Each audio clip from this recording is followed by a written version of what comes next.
This is TWIS. This Week in Science, episode number 812, recorded on Wednesday, February 17th, 2021. Fungus February Fun. I'm Dr. Kiki, and tonight on the show, we will fill your heads with spider legs, death, and fun guys. But first, thanks to our amazing Patreon sponsors for their generous support of TWIS. You can become a part of the Patreon community at patreon.com/thisweekinscience.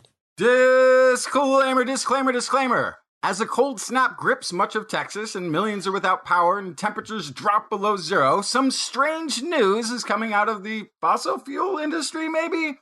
Via the Texas governor and Fox News, that wind turbines are to blame for power outages. Yes, the Green New Deal, so alive and well in Texas, is the reason for the power outages, according to Fox News and Governor Abbott. Few fun facts. Denmark gets 41% of its electricity from wind. Germany, 21%. Canada and Sweden have hundreds of dedicated wind farms generating power, and they all work in the cold weather, which is very common in those countries. State of Iowa, a little closer to home, 40% of its energy comes from wind, the most in the United States. Now, Western Iowa is seeing rolling blackouts from this winter cold snap as well, but that's because 50% of its gas-powered generators went offline. Texas, on the other hand, only gets 10% of its energy from wind and has had similar issues with generators freezing. Not the wind turbines, mind you, but the gas generators are failing. The point is that government officials pointing fingers out of political convenience while ignoring the real issues is so 2020. It does nothing to solve the actual problems because it ignores the actual cause.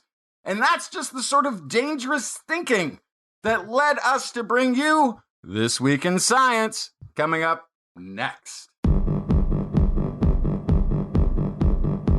I've got the kind of mind that can't get enough. I want to learn everything. I want to fill it all up with new discoveries that happen every day of the week. There's only one place to go to find the knowledge I seek. I want to know what's happening, what's happening, what's happening this week in science.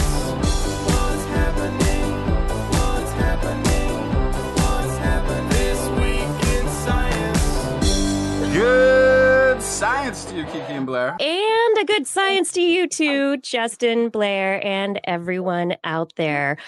What an energizing dance intro this week. This is fun. I love it. Welcome, everyone, to another episode of This Week in Science. We are back again. We've got all sorts of science to fill our show tonight. Also an interview talking about fun guys and genetics, genomics, all the good stuff. And I have stories about fish because fish are cool. I also have a story about, Planet 9. We got to keep up with Planet 9 and how less is actually more in your brain. Bum, bum, bum. Justin, what is in your segment of the show? I've got killer caterpillars, Neanderthal resistance, and why snip calling is trickier than you thought. All right, snip calling? Mm-hmm. All right. Okay, I want to find out all about that. Blair, what is in the animal corner? Oh, I have cats, dogs, cockroaches, and spiders. All the animals. Yeah. Yay. Cats and dogs. Uh-huh. Hopefully there will be no fighting like or raining like. No, anyway. No. No. All right. Oh, So somebody heard you. Sadie heard me. We are joined by Sadie as well. It's wonderful. Jumping into the show, I would like to remind you that if you have not yet subscribed to This Week in Science, you can find us on Facebook, on YouTube, on Instagram, although we're not live videoing on Instagram, but we're there. We're on Twitter. We're on Twitch, live streaming, and we are just about all places podcasts are found. Search for This Week in Science. You can also go to twis.org, our website, to find us. All right. Jumping hot off the presses, I want to talk about how we all need a little perseverance. You get it? Because Perseverance, the NASA Mars rover, is landing on Mars tomorrow. Less than 24 hours until it begins its descent of terror. And we can say that because the Curiosity rover had to go through its 7 minutes of terror or whatever it was. And they're basically using the same landing descent technique that the Curiosity rover had used previously. However, this time, as we've talked about before on this show, in interviews and stories, the Perseverance rover is not alone. It is carrying with it a little Martian helicopter called Ingenuity. And Ingenuity is supposed to test how well we can create aircraft for the Martian atmosphere. So that's actually a very interesting question because lower atmospheric density, but also a little less gravity. So does it all balance out? Or this is interesting physics at work here. Yeah, I had a great conversation with my 10-year-old Kai about the physics involved in aircraft. Beyond that, though, the Perseverance rover is going to be, once it lands, it's got a little tool for digging. It's going to be taking cores several inches down below the surface, below the regolith. And those cores, remember the interview with Mapperwocky? And he talked about how the Perseverance rover is going to dig up little cores and then leave them like little packages, little poops on the ground behind it. Mm-hmm. And then someday, another helicopter based off of Ingenuity, another craft will come around and scoop all those little collected bits up. Scoop all the poop. Scoop the poop. But it's not poop. It's just Martian soil. And take it and eventually have a return mission to Earth to bring soil samples back to our planet, which is really exciting. This is the long game they're working on right now. See, this is important because this will give us our baseline before we all go to Mars and ruin whatever's happening. I hope that there's no ruining. Yeah. I mean, there's Red Mars, Green Mars, Blue Mars by Kim Stanley Robinson kind of got people thinking in the direction of terraforming and, could we take Mars and turn it into something else that we want it to be, something more Earth-like. And another instrument on Perseverance called MOXIE is going to be testing conversion of carbon dioxide in the Martian atmosphere into oxygen. It's like a battery. It's going to use stored up energy. It's going to electrically, chemically convert CO2 to O2 to see if one day we can create oxygen that's breathable or oxygen liquid fuel that could be used to power aircraft. Then beyond that, there's a whole other study that came out this week that was really pretty neat, where researchers published a proof of concept using cyanobacteria from Earth in a simulated Martian environment with simulated Martian soil using everything in the proportions that they would be found on Mars: atmospheric pressure, temperature, molecular components of the atmosphere and the soil. And they found that nitrogen-fixing, oxygen-producing cyanobacteria can grow. Mm-hmm. Yeah, so maybe one day, I mean, this is also, all right, maybe there is life on Mars that we haven't discovered yet, or maybe one day we could take life there if we haven't already. Yeah, Mars-ifest destiny. That's the plan eventually. If there's nothing there at first, and then if there is something there at first, it's going to be so dynamically interesting to study that it'll have to pause the Mars-ifest destiny for a little while, and then we'll go there, and it won't matter. Because we're going to need a second planet. We need a backup. I don't want a backup planet. Yes, do. Yes, you do. If you've ever had a hard drive crash that wasn't backed up, you immediately go, I should have had a backup. I know. Yeah. I'm not saying I'd go. To have a backup. Yeah. It's gotta prudent. have one. Yeah, it's good practice. We just got Matt Damon and have him get the show started and, then some cyanobacteria. That's right. And potatoes. Yeah. But yeah, still we got there's also like like you said, temperature. I think you listed it all. Temperature, pressure, the water, the chemical oxygen, and radiation is still going to be a thing for that's also one. So a little bit of work. That's a long-term tricky thinking one. though. It's the long game, everyone. We have to keep thinking long term. All right, long term. I'm just talking about right now. What story do you have, Justin? Oh, me. Oh, gosh. Yeah, it's your turn. Yeah. Okay, here we go. If you want to get away with murder, one of the first rules is what? You tell me. I don't know. Hide the evidence. Have you never gotten away with the murder? No, yeah. Don't get caught. Don't get caught. Yeah. Don't let anyone know that you've committed a murder. Okay. So the tomato fruitworm caterpillars are doing just that. They silence their victims' cries for help as they devour their appendages. Of course, Good. These appendages are leaves. Are they noodly appendages? No. The caterpillars are eating plants. So how do you silence a plant from telling other plants that there's a predator there? Normally a plant does what? It releases a chemical compound Yeah. into the air, right? Volatile compounds, right? Or compounds into the ground. But yeah. Yeah, the volatile compounds. Exactly what we're looking for here. Okay. So those go out and they either attract a predator or they tell all the other plants to start some sort of other defense mechanism within them that might be a bitter taste or something of this nature.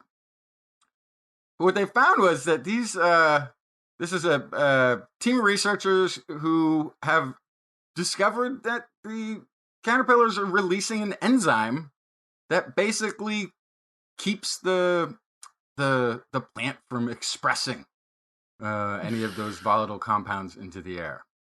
This is Gary Felton, professor and head of the Department of Entomology at Penn State. We have discovered a new strategy whereby an insect uses saliva to inhibit the release of airborne plant defenses through direct manipulation of plant stomata. Stomata are the tiny pores. That's the way the plant gets those what are actually herbivore-induced plant volatiles, HIPVs, into the air to either attract the predator of their predator or to alert the other plants to get their defenses up. It's also involved in CO2 exchange. So they've discovered it's making this very specific enzyme that it's in its spit that keeps the stomata closed, prevents it from interacting with the environment. That's amazing. It's like it's gagged. Little plant. Nope. And then it goes about eating it. Yikes. Savage. So it's a pretty interesting story, just as a one-off of the sort of arms race in nature kind of a thing. But they also think that they may be able to utilize this enzyme in the future if they need to keep plants from reacting to the stresses of, say, global warming or this sort of thing. It may be another tool or mechanism to be used in agriculture at some point. Potatoes on Mars. Maybe it would help on Mars, right? You're not feeling pain from being in this habitat. Fine. Everything's fine. It's fine. You're okay. Little potatoes can't scream to tell the other potatoes. In space, when a potato screams. Oh my goodness. I feel bad for the plants, but at the same time, it's amazing that these caterpillars are able to do that. I want to know more about more caterpillars. How many caterpillars have this ability? How many other insects have this ability? Yeah, it's the first time they've seen one at all. So it's a pretty cool discovery by itself. It's also I feel like it wasn't that long ago. It wasn't even 10 years ago that we were first talking about these defense mechanisms of plants. I don't feel like we've even had that on the radar that long. And now finding, of course, there's countermeasures and a whole natural world arms race that continues to go on and on. Of course there is. Who else has arms races? Blair? Well, besides caterpillars, how about just cats? They have an arms race amongst wildlife. The cats that are allowed to go outside of homes have huge problems on wildlife, birds, lizards, small mammals. They're all just in big trouble from these savage predators. And a new study from the University of Exeter tells us that actually domestic cats hunt less wildlife if they are fed a meat-rich diet and played with more often. They were introduced to premium commercial food where protein came from meat as opposed to other sources, and that reduced the number of prey animals brought home by 36%. 5 to 10 minutes of daily play, which you have a cat and you're not playing with it for 5 to 10 minutes? That makes me At really least sad. 5 to 10 minutes. I can't even.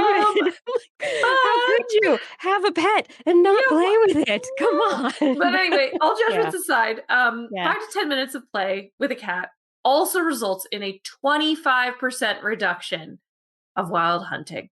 So just two very simple things you can do there. Feed your cat a protein-based diet that's actually meat-based, which is good for them anyway, since they're carnivores.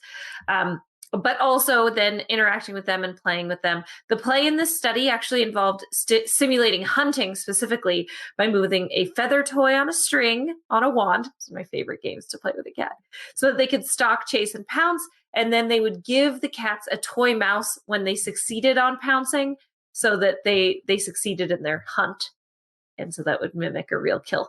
And so all of that to say, other measures like this bird safe collars, that reduces 42% of hunting of birds, but has no effect on mammals.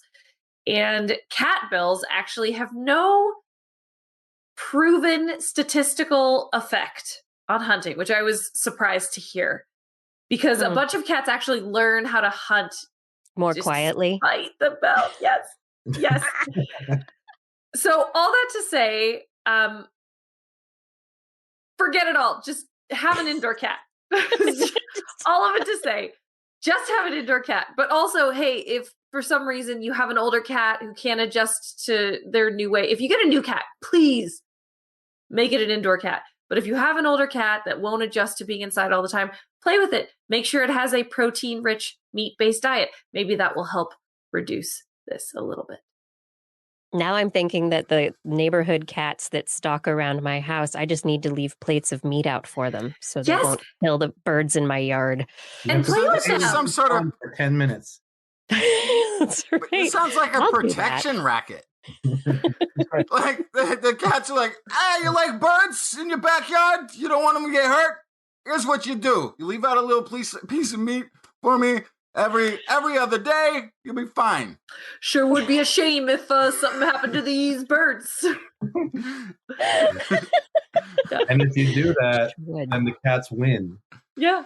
Yeah, no. Right. Don't go against They've the already cat mafia. Don't go against for them. I know. They've got the There's weather no such racket, thing they've as got La the Casa food. Nostra. Casa Nostra. Okay, now we're just going downhill. How about let's take a trip. Let's take a trip away from the cats, Remember last year or a couple of years ago, we spoke with a couple of astrophysicists about their ideas, Mike Brown and Battigan. I'm forgetting his first name, Dr. Battigan, about their assessment of trans-Neptunian objects that are way out past Neptune and have these big elliptical weirdo orbits. Yeah, one of the guys killed Pluto. Yes, that was Mike Brown. Yes. And now, Yes. because I think what his daughter told him that he like owes the galaxy or the solar system a planet, that he's been now trying to track down Planet 9. Planet 9. So Planet 9 is this hypothesized really big planet that's dark, that's way out there past Neptune, past Pluto, just way out there. It's out in the dark, but it has a gravitational effect. And so the reason they think that there is a Planet 9 is because a bunch of these objects, according to their analyses that are out there, are clumping. And they say the clumpiness as a result of this big gravitational object that's way out there, that's kind of herding these trans-Neptunian objects into clumps, kind of where they're associated. Well, a new study that is out this week that has been published by another group of astrophysicists, they have taken a look at a different group of trans-Neptunian objects, and they conclude that you can't conclude anything about clumpiness of trans-Neptunian objects because it's all about bias of where you're pointing your telescope in the sky and when. So there happens to be a bias to when we point telescopes to certain places in the sky because objects could be highlighted against the light of the Milky Way, or there could be other aspects to why they're looking in certain places at certain times. And so what they say is that they could not, I guess, get rid of the null hypothesis that there was no clumpiness. And so this clustering is something that is just a bias based, and there's no Planet Nine. But Battigan and Brown are saying that, look, you just got to look some more. The clustering, it's there, and we're going to keep looking at objects, and you got to look at it in the right way, and there's going to be more telescopes, and we're going to keep looking. So different teams of researchers with different results who are scientifically battling it out for a planet's existence in the distant solar system. This is like reality television material, except not, because it's just science. It's reality, and we are working through hypotheses right now. And it's fabulous. This is also why, like, everyone in college who got really frustrated at having to take stats, this is exactly why you have to take stats, is to figure out exactly how you can know if you think there's a thing. And if there is questionable doubt of whether there is a thing. Yep. There's a lot of amorphous words for saying, like, I love the null hypothesis. The null hypothesis says there is not a thing. Yeah, there's nothing. There's not that thing. You're tripping. And then your basically, alternative. it's the statistical version of you're tripping. You're tripping, boo. Cold tripping. All right. Anyway, moving forwards. Oh, Blair, you had cats. Now do you want to talk about dogs? Yeah, real quick, just a very silly study about dogs, and everything you assume about dogs is wrong. So your pet dogs, they're putting on a show for you. They are far more likely to play with one another when their owner is present and being attentive than when they are not. So they took 10 pairs of pet dogs that had lived together for at least 6 months. These are dogs that live together and play together all the time. They get along well. They ordinarily engage in play at least once a day. And then they videotaped these dogs under 3 conditions. 1, the owner was absent. 2, the owner was present but ignoring them. And 3, the owner was present and showering them with attention in the form of verbal praise and petting. And that overall, the availability of owner attention facilitated play. So if you were there and you were paying attention to your dogs, they were more likely to play with each other. They saw more bowing, hip nudges, wrestling, chasing, gentle bites, all the good dog playing stuff. So they have a few theories why this could be. 1, the owner's attention is a reward, and they're like young children asking their owner to watch them do something cool. Come see what I can do. 2, they might have learned. Look at me. I can do a handstand. Look at me. They think it's cute when we do this. We should do it. 2, they've learned that playing amongst themselves leads to bigger prizes, like the owner joining in or taking them outside. Like, you guys are getting too rowdy. Go outside. That's praise, right? That's reward. It's reward. 3, they might actually provide a sense of safety, because even though they know each other, when dogs are playing, there's always a chance it could escalate and get a little nippy. And having the human there to intercede is like insurance. But 4, and this is the one I really like, is that the human's presence might be a trigger that creates oxytocin, which leads to an emotional state that manifests as play. Interesting. Yeah. So it's the hormone neurochemical influence that leads to these behaviors, which are social in nature, the play and the sociality and the bonding that come from it. Pro-social behavior at the result of neurotransmitter hormones. Yes. Yeah. So more studies needed, obviously, and this was only 10 pairs of dogs. It's not a huge sample size. But it is very interesting that you would think that I would think two dogs that live with each other, if you left them alone, they would play all day. But it sounds like they're more encouraged to play when the humans are around, which is very interesting. Nope, they're not just keeping each other company. They're keeping you entertained. Yeah. All right. So my last story for this early part of the show, our stories to start things out, has to do with genetic diversity of salmon and trout and how we find out about that diversity where the fish are. You can catch the fish, or now there is environmental DNA. So you don't actually have to catch the fish. You just sample the water and get leftovers of the fish. You can find their DNA in little water samples or in soil samples from the bottom of a river or a stream, a waterway. Researchers at Oregon State University have just published their research looking at a bunch of different trout and salmon species in Oregon, northern and southern Oregon. And they found a lot of interesting connections between watersheds in northern and southern Oregon that are not connected. So like the Deschutes waterway and the Klamath waterway, they're not connected. However, people hypothesized that they were connected at one point in time, and they actually found genetic evidence from this environmental DNA that connects these completely distant different populations of salmon. Deschutes salmon and Klamath salmon, they got some history in there, according to environmental DNA. They also were looking at another area. Let me see if I can. By Umpqua, the Umpqua watershed area, they found a lot of really interesting stuff going on in Umpqua, where they found unique genetic variants of cutthroat trout, to a lesser extent, the rainbow trout. There was just a lot of genetic diversity that was not really expected. And so it is pointing a direction for researchers to look at the Umpqua watershed region for future investigation of these various species. Very fun stuff. But yeah, they went out, they sampled the environment, and they found these amazing connections between different fish species that they wouldn't have necessarily known about. Very cool.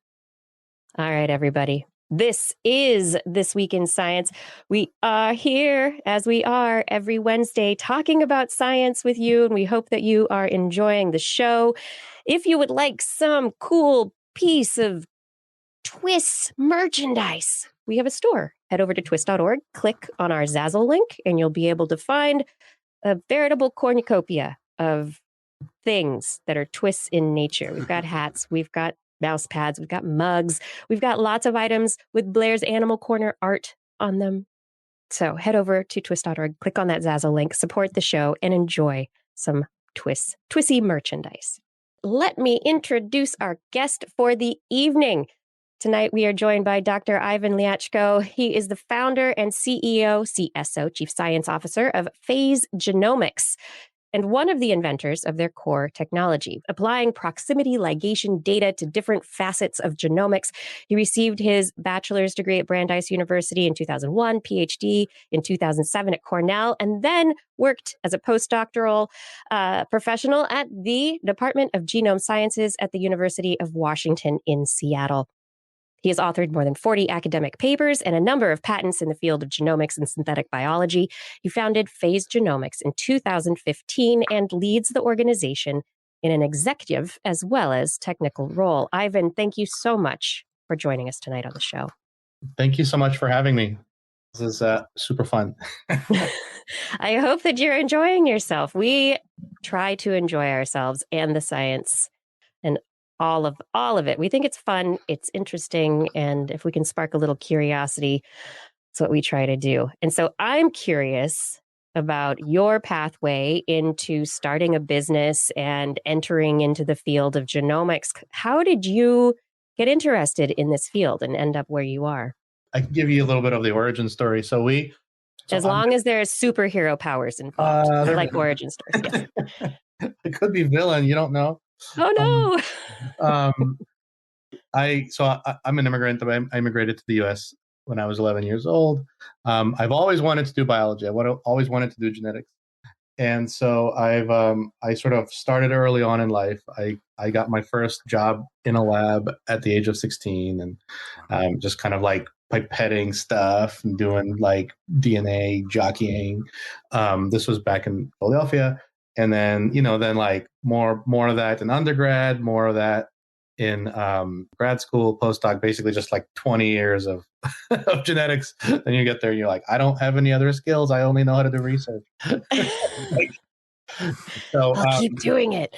And so we did lots of cool stuff, lots of technology development during my years. And kind of towards the end of my postdoc, we came up with some cool technology. And I should say that, so there is a technology called Hi-C, which we use. We did not invent it. We just invented a couple of cool things to do with it. It was invented in Joop Decker's lab at UMass by Eris Lieberman Aiden. But we've come up with some creative ways of using it that were new at the time. And we started doing all these crazy projects. And I'll kind of talk a little bit about them, what we do. They were just novel, and they went in different directions that were not originally intended. And they were working extremely well. And at some point, we were like, this technology is very powerful, is very useful to people all over the scientific community, but it's also like esoteric and complicated and kind of hard to use. If we don't turn it into a product, it's going to like fizzle out. Like it's basically like no one's ever going to hear about it. And that's true for so much of research, right? So like, when you work in academic labs, people are brilliant. They come up with amazing stuff all the time. But as soon as you kind of like invent a thing, you just go on and you try to invent some other thing. And they focus on kind of like making it work super well once or twice, a couple of times. You publish it, you get it out there. Then you hope somebody else picks it up and turns it into something that can be used a lot. But it often doesn't happen. And so we were like, we don't want this technology to go away as soon as we stop working on it. And so we're like, we have to turn it into a product. Like we have to make it so that other scientists have access to it, that it's easy, that, like it's something people can just use. It's applicable. And that's basically how Phase Genomics got started. My co-founder, we knew each other for a long time. He was my DM in Dungeons and Dragons at my house many years. That's awesome. And so he left Microsoft, and which is where he was working for a long time, and we paired up and we started this startup. What are you doing with this technology? You're making these things easier. So we talk about this stuff on the show all the time, but for maybe somebody who might be tuning in for the first time, what is the difference between genetics and genomics? Sure. The omic aspect. So in one word, the difference between genetics and genomics is scale. So genetics, you're studying a gene or some genes. Genomics is when you're studying all the genes at the same time. So genomics is basically a combination of genetics and computer science. So it's basically DNA sequencing used to exist, and it existed before like the genomics era, where you would sequence like one gene, you would sequence like a thing. And now the new technology that is out, it's called next generation sequencing. It's when you're sequencing the whole human genome. You're sequencing the whole something. You're sequencing, you scoop a bunch of water from a pond with fish in it, and you sequence all the DNA, and you use computers to figure out where do these sequences come from, what are the different fish, etc. That's sort of the thing. And so it's sort of like genetics plus data, genetics plus, it's sort of like digitizing genetics. That's kind of what genomics is. So you're a bioinformatician. Bioinformatician? Yes, right? That is part of what I do. Okay. I've done some of that, yeah. Okay. I've done 20 years of like pipetting stuff. And then so like, you've wet lab too. And now you're doing the bioinformatics stuff as well. And that's probably what's underlining a lot of what the company is doing? Is both. So in our case, both. What's cool about this technology is that, and why we started the company, is because it's not just like you have like a new protocol for some wet lab magic. It's not just like a new algorithm for analyzing data. It's both.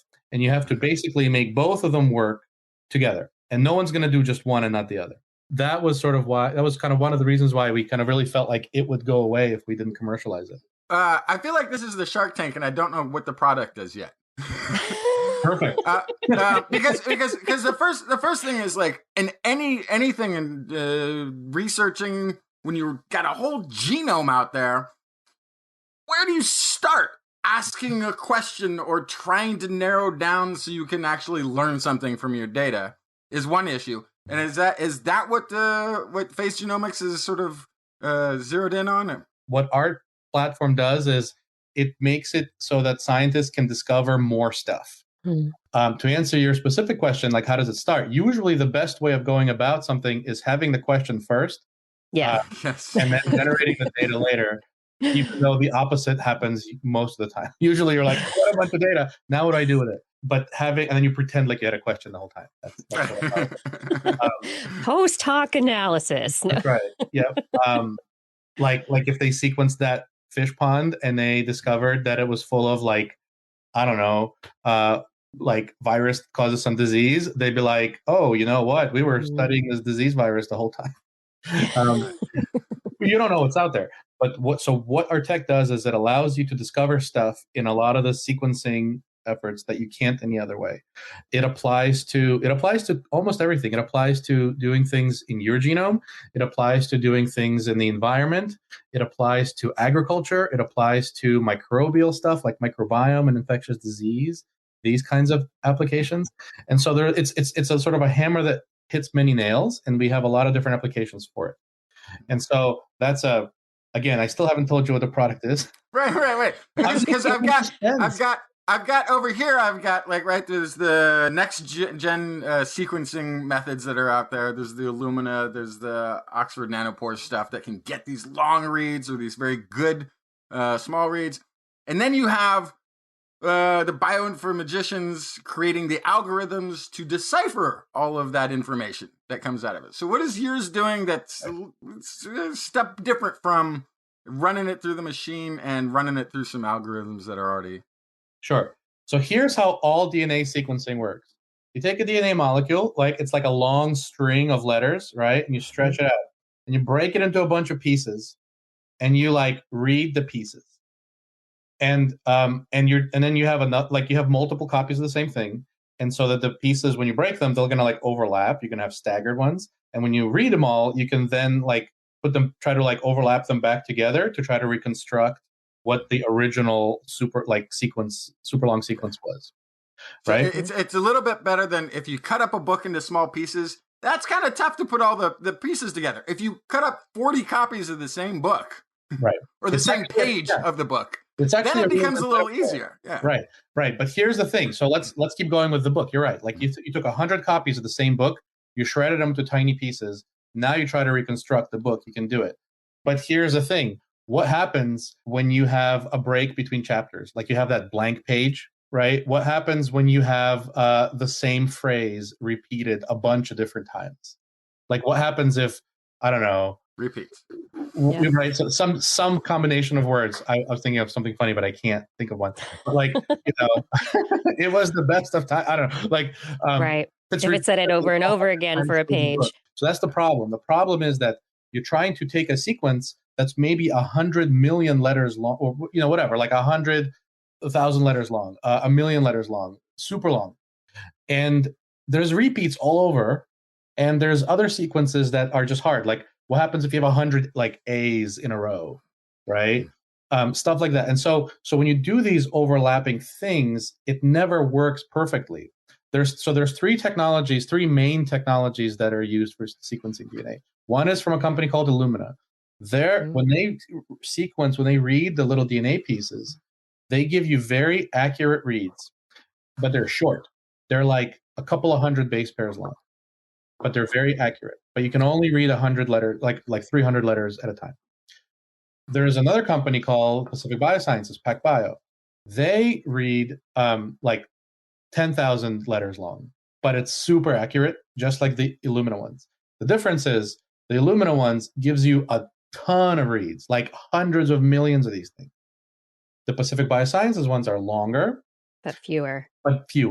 Yeah, less coverage, more expensive. Right, coverage. Right, coverage is when you throw these little reads on top of a sequence. How deeply do they pile up?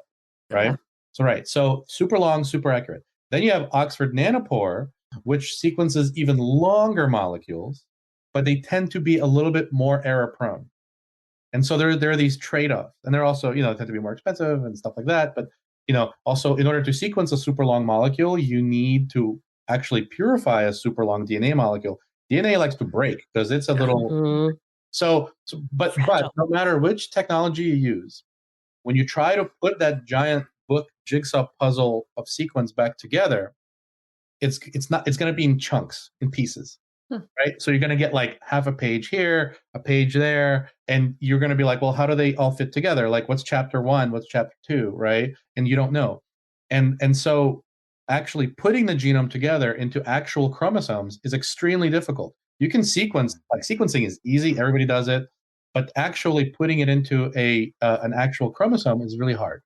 And now that's where your technology comes in. That's where our technology comes in. Yeah. But let's add another layer to it. Let's say you're not sequencing just one person. Let's say you're sequencing a scoop of soil that has 10,000 different bacterial genomes in it, or some water with fish DNA in it that comes from God knows how many fish. And what else is in there? Algae, viruses, right? All this stuff. Like now it's like taking 100 books, 1,000 books, different ones, and throwing them together, ripping them up. Now you don't even know which pieces belong to which book. Right? So there is this like sequencing DNA is fine, it's cool, it's totally common. Putting it all together is super hard. What our technology does, our technology puts the jigsaw puzzles together. Long story short. So Hi-C technology was really neat. It was designed originally to look at how a genome folds together. That's what the original inventors invented it for, because when your genome is inside of a cell, it's like a hairball, and there's a lot of biology in there. It's like there's pieces of DNA that are touching other pieces, and they're folding around, and they're doing stuff, and it, like genes get turned on and turned off based on where they are. And this method, what it does is it captures sequences that are next to each other. And there's a bunch of molecular trickery that allows you to extract these little junctions where they're touching and sequence the junctions, and you can tell what's touching what. Now you would say, okay, I can tell like what's touching what. So you basically you chop the stuff up, you glue the little pieces together, and then you're sequencing these junctions. It gives you a readout of sequence A and sequence B were connected. They must have been touching each other. And you're doing that for millions of sequences at the same time, right? Like bazillions of them all at once. And that essentially lets you count how often every sequence was touching every other sequence. And if you know which sequences are touching each other more, that means they were closer. And which sequences are touching each other less means they're further. Right. That's how you figure out the three-dimensional shape of of your genome. That's how awesome it is. It's like art. It's like using sequence to infer like three-dimensional stuff. And that was actually one of the reasons I really kind of fell in love with the technology, even before this company stuff we did. But here's the thing. DNA is basically like a long noodle. And so if you're close together, if you're touching a lot, that means you're close. If you're touching less, means you're far. Like right. In other words, three-dimensional distance and two-dimensional distance are related. So if two things are close to each other in 3 dimensions, they're also close to each other in 2 dimensions. So now imagine you have this jigsaw puzzle or book that's been ripped into pieces, but you know the 3-dimensional distance between every 2 pieces. Now you can put that. You can begin to construct it. Yeah. And this is where the bioinformagician stuff really comes into play, because it's not just 2-dimensional. You're starting to really put things into perspective. When we started that, just the wet lab part of the protocol, just doing the like laboratory stuff without even sequencing, took like a week. And it costs like $1,000 just to do one, just to do like the pipetting stuff. And you have to sequence it. It's another like couple grand, and then nobody knows what to do with the software. Like the software is really hard. And so, we had to make it easy and make it cheap, make it scalable. But so that's one thing. Now here's the other one. Let's say we have a microbial sample. Let's say you have a bunch of like bacteria living together, or like a plant that's been infected with a fungus, or some kind of mixture of stuff. Last week on the show, I brought up a story about a rust, a fungus rust on a plant. Mm-hmm. So something like that. I got pictures of that in some slides in my slide deck. But yeah, that kind of stuff happens all the time. Like things generally don't hang out on their own. Like everything is always touching everything else. But now, you have a bunch of genomes, they're all mixed together. But if you know which ones are touching, because they were touching in the very beginning of the experiment, you know which ones came out of the same cell. The little touches were trapped before the cells were all broken and the DNA was all mixed together. Right. So they were part of either the pathogen genome or, say, the plant genome. Right. And so what you can do is it lets us separate genomes from these complex mixed communities. What that means is, like, if you go into a soil sample and you scooped it, there's thousands of bacterial species living in there. 999 of them would have never been sequenced before. Right? That's the cool thing. So the company's focused on discovery, right? The technology is all about it's all about discovering new stuff, discovering more stuff. And whether it's like what's going on with your genome, like a piece of your chromosome flipped around, our technology will tell you that, whereas normal sequencing can't sometimes because it's the same sequence. It just flipped, right? But that might cause cancer. If you're going into a bacterial, a microbial environment where there's a bunch of bacteria nobody's sequenced before, right? Remember, like you have more bacterial cells in you than human cells, right? By a lot. Yeah. And and the environment is like a wild, wild west. Nobody knows what's out there. The ocean, like water, like people, like there are these crazy things where like the viruses in the water in the ocean are one of the they play a role in the carbon cycle of the Earth because those cyanobacteria that suck up the carbon out of the atmosphere, bacteriophages kill them and they sink to the bottom and they become like coral and stuff, right? And so viruses in the water, of which there are uncountable amounts, untold numbers, play a role in actual like the global warming, climate change type carbon cycle. So that's amazing. And there's so much out there we don't know. And so the whole point of this technology and why we were so excited about spinning it out is we just discover stuff by the hundreds. Like every time we process a sample, maybe it's like somebody's poop. Maybe it's some soil. Maybe it's water. Maybe it's coral. Coral is like a little sponge full of bacteria. Whatever it is, there's always new things in there. There's always tons of new bacteria, and you couldn't have found them unless you had some way to separate it all apart. So wait, it would just be a bunch of DNA otherwise. Right. So you can tell where they were touching even after the fact. That's right. Because normally if you took like these samples, we're talking about the fish sample, right? We have a bunch of skeletons of different types of fish and things that we already know about that could be in there that we're comparing our sequences to. So we took all these, we have a bunch of books with the sort of in gray, all of the lettering, right? Mm-hmm. We do the sequence and we can we can fit this here, this can go here, this can go, and we paste them in until we have enough of a recognition. If we don't know what's in there, we can't identify anything novel, anything new, because we haven't tagged it. Even if you know everything going into a sequencer, you tag everything, so when it comes out, you still have identified where what you it can started get some as. information because things are similar to each other. So you can be like, I don't know exactly what strain this is, but this is probably a carp or whatever, right? Okay. Like, because you like it's got a bunch of carp genes in it. Like they're not the same as every like. And so so what you're for just a carp, but when you get smaller, then when the genome gets smaller and smaller and smaller, then it becomes impossible. It all looks like noise. So this technology can actually separate and distinguish that noise from how small of a piece are the reads? How long of a read do you need? I guess. So the reads we use are actually the short Illumina reads. Wow. And so we can use long reads too. We work with like all the sequencing technologies.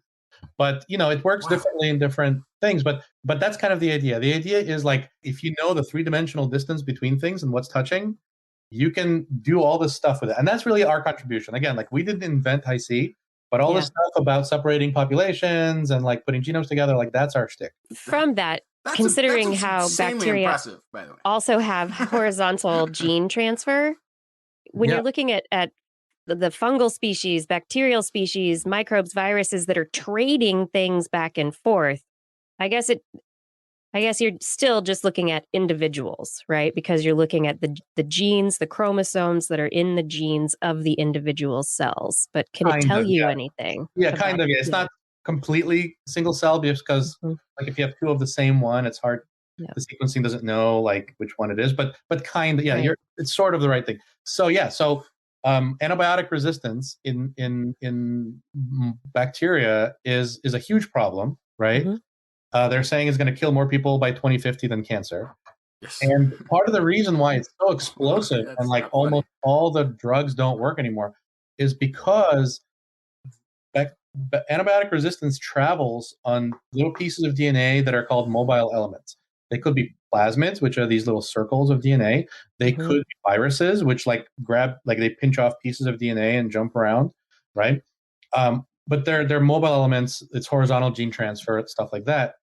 And yeah, let's say you have two bacteria, and so what ends up happening is one bacterium will let's say have a bunch of these antibiotic resistance genes floating around, and there's a bunch of other ones that don't.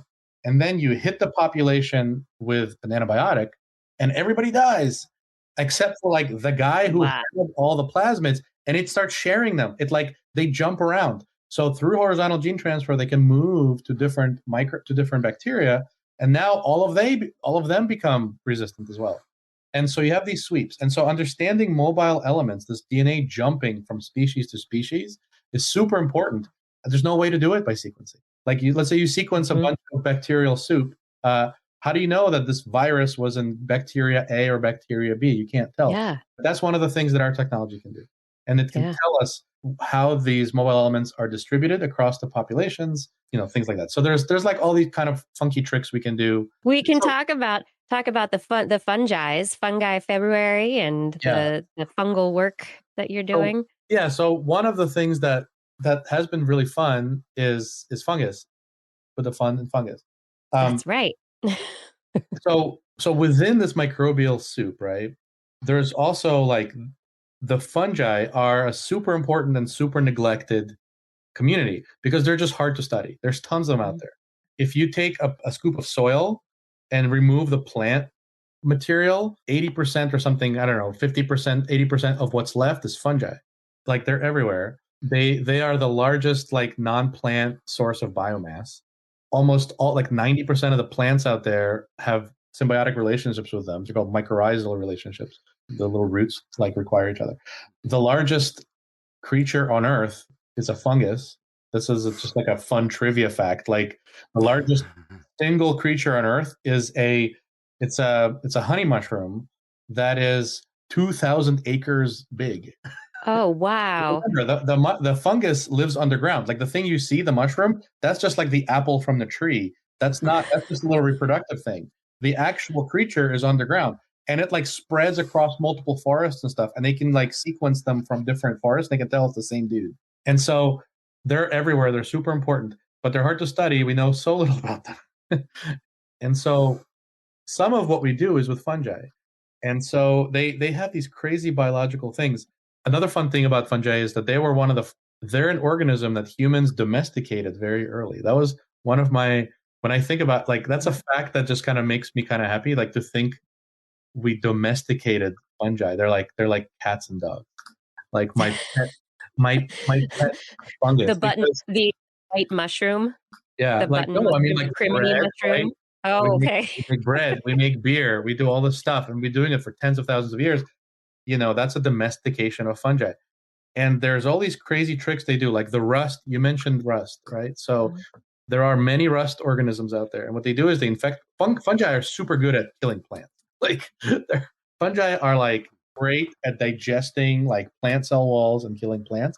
So there's a lot of plant pathogens out there. And these rusts, they do enormous amounts of damage. One strain of oat crown rust, in 2012 or something, killed half of the oats in Minnesota. Wow. They can go crazy. They can do crazy damage. Yeah, and, but it's also though, fungi expressed enzymes are also responsible for your pre-weathered genes. Your pre-stressed genes also are thanks to the fungi enzymes. So yeah. And about 15% of all vaccines are grown in yeast, which is a fungus. Yeast is like the most amazing worker. I did 20 years of yeast research. That was never complains. My sourdough starter is very excited about this conversation. That's right. Everybody's sourdough starters are very excited about this conversation. Yes. They're like, my ears are burning. What's that? Bread? Yeah, you can get yeast to express just about any molecular compound that you want to use for anything. They're just amazingly compliant. Yeah, that's about right. We were doing all these fungal projects, and they were super interesting in different ways. And we started like a little contest on Twitter. It's not a contest. It was just an event, a little raffle giveaway. We give away like branded socks. We give away like free products, stuff like that. We called it Fungus February. And the idea was scientists, post pictures of their favorite science fungus, and then somebody like wins a thing. And people started posting like the most amazing stuff. So this is a rust right here. Good old Saccharomyces cerevisiae, the brewing yeast that is the workhorse of a lot of research. Some of them have these like multinucleate cells and all sorts of other stuff. Some of them will glow in the dark. Some of them like, have these crazy multinucleate cells, lots of different genomes in the same cell. Like they'll mix tons of genetic material from different strains, or like they'll endoreplicate themselves a lot. So they make this gorgeous stuff. Some of them will like wear crazy pixelated shades. You can see in this one. So yeah, we did all this stuff. So much interesting biology was coming out of it. We work on all sorts of organisms. We've done genomes of, I think, possibly thousands of things, hundreds of things at least. Plants, animals, mosquitoes, cannabis, fruity things. And so this is a rust story. So one of the cool things about rust and its biology is that they do this thing where different strains will actually mate with each other. And the nuclei, which is like a nucleus is where the DNA is, right? And so the nuclei of the two will just hang out in the same cell. And so you basically get a strain that's like two strains in the same cell. Okay. And depending on which combinations of things are in them, it determines like how virulent they're going to be. So there's this UG99 strain that's like the deadliest wheat stem rust pathogen. And imagine you're sequencing a strain of fungus, and you need to figure out what sequences are in nucleus A and which ones are in nucleus B, right? Because you got to figure out like, well, how do you do it if you sequence it all together? It's just very hard because they kind of look the same. They're in the same cell. You can't tell them apart. And that's what our technology does, is it separates stuff out. So they were able to separate out the two. They're called haplotypes or subgenomes, or there's a couple different names for it, but actually separate the two different ones. And what they found was that half of it, like one of the lineages, let's call it red, was a known one that was like sequenced a long time ago. It's from Africa. And the other one, the blue one, was a new one that they didn't really know like where it came from. So you can try to understand what genes they have and sort of how they contribute to virulence. There's a fungus out there called mummyberry, which it affects blueberries. That just makes me sad right away. I love blueberries. But it does it through the craziest mechanism.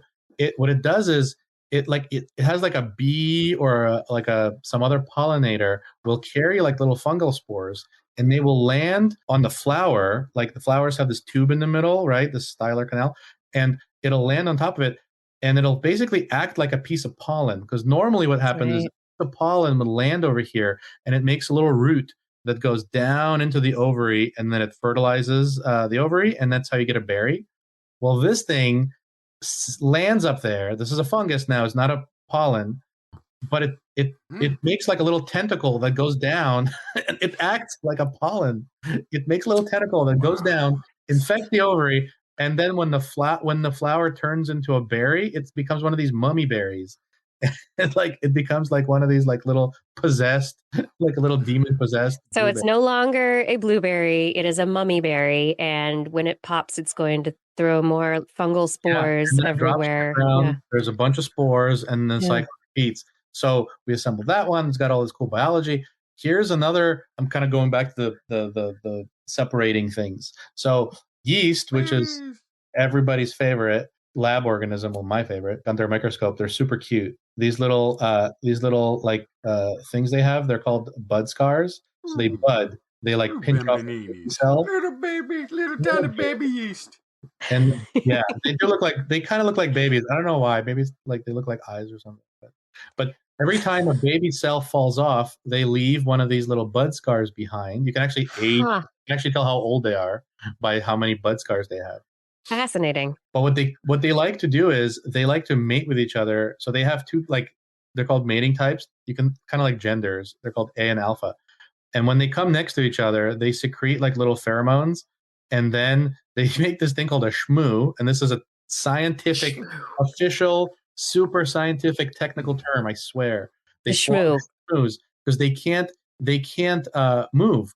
Like they can't, like not like bacteria that have like little hairs and stuff to move around. These guys, they just reach towards each other, and then they do like they have a little kiss, and then they go, and then they become one.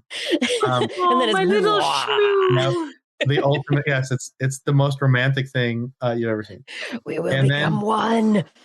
Yeah, and then they make a diploid, which has two genomes in one. But what's cool is this doesn't have to be the same species. So there are different species that will mate with each other, and they will make these hybrids.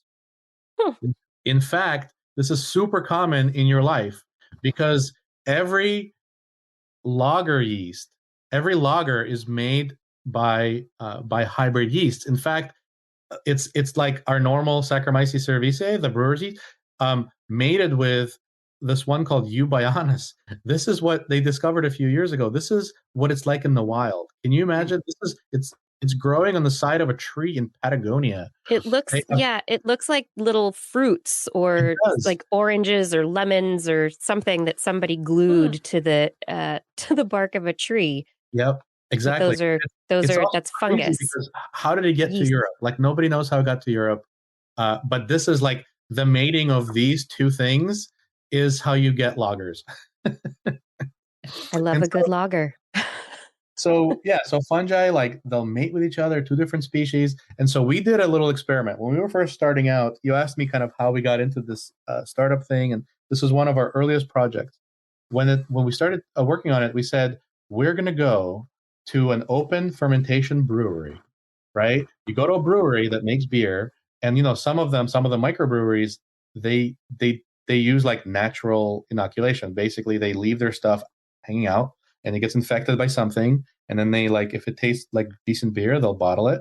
And so we went to such a brewery called Epic Ales down in South Seattle. And we got some of their open fermentation beer. It was awesome.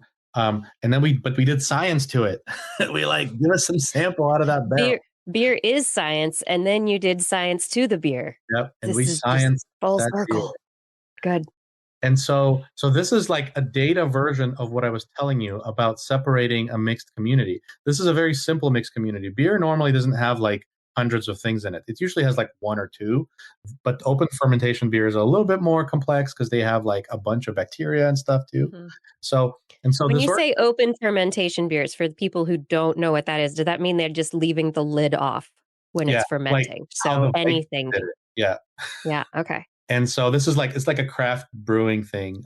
It gets infected by something out of nature, out of the air. And then you kind of brew it up with that. Our data, our special, this proximity ligation, this high C data, it is connecting the pieces that were touching each other and separating them into these groups. So you separate the genomes out of this mixed soup.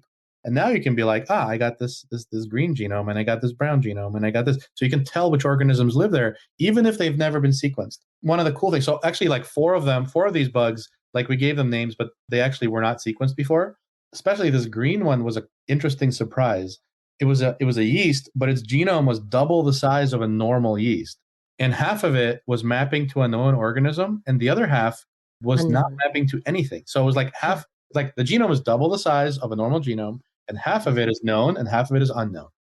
And so we said, well, maybe this is a hybrid. Maybe this is a new hybrid that nobody's discovered before. And it totally was. So because it's beer, it's easy to grow these things. It's culturable. And so it grew in these super cute velvety kind of colonies. We can look at them under a microscope. They're really cool. They line up in these little palisades, it's called. They're side by side growers. I don't know why, but that's not normal. It's interesting. And it turned out indeed that this thing had 2 genomes in it. One genome was from a known organism, one genome was from an unknown organism. And when I talk about this in scientific conferences, I present this data to show, like, how else would you be able to tell from sequencing a mixed community that there was a hybrid in there? Like, how would you know that it's not just 2 different species? Like, how do you know they were inside the same cell? And that's like You wouldn't know. what our technology does.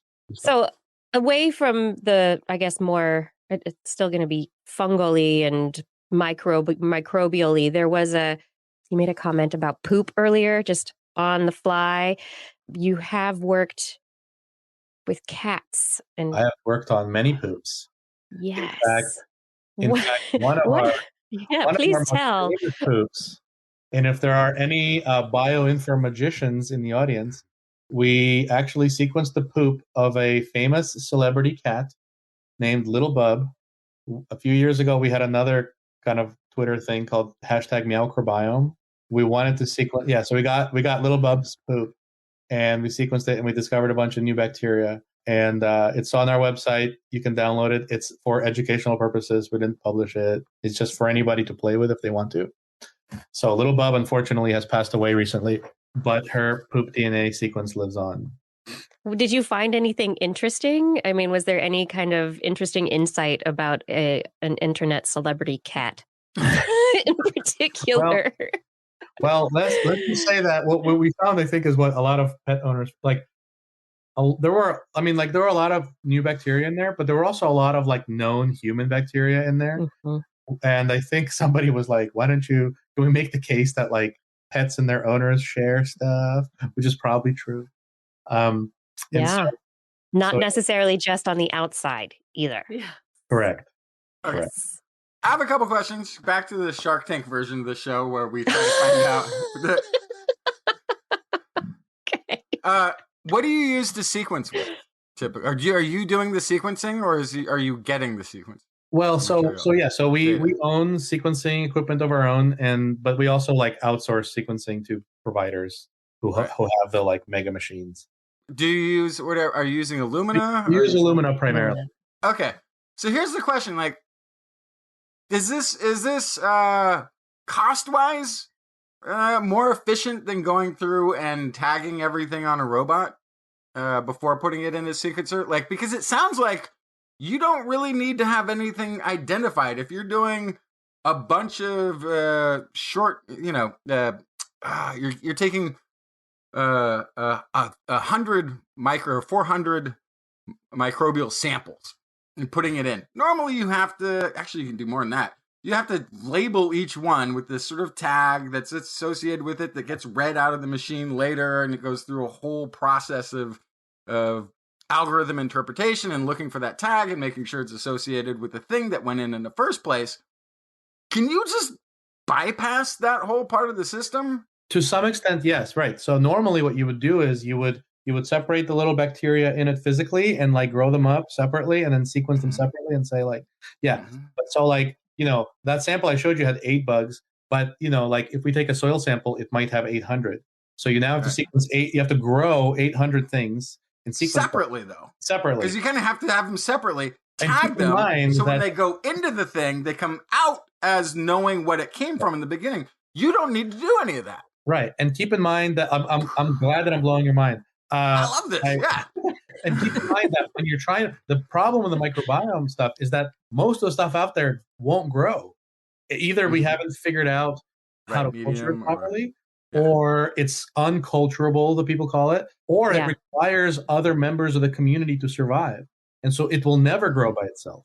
And then there are practical things, like there are these filamentous fungi, like you can't separate them. Like they grow as clumps, these snowflakes and stuff like that. You can't get a cell off. So there's lots of other issues. It's not perfect. Sometimes if a community is simple, if you're just trying to figure out like which strain of E. coli is in your chicken or whatever, like you don't need this stuff. It's heavyweight. It's designed for discovery things. Because we'll go into like a soil sample, we'll discover like hundreds of new bacteria, hundreds of new viruses, a bunch of new antibiotic resistance genes, where they're all it's like more information. Like if you want that information, cool. If you're doing a diagnostic, you may not need that. You just you're trying to be like, is this like a pathogenic thing or not a pathogenic thing? And that may be enough.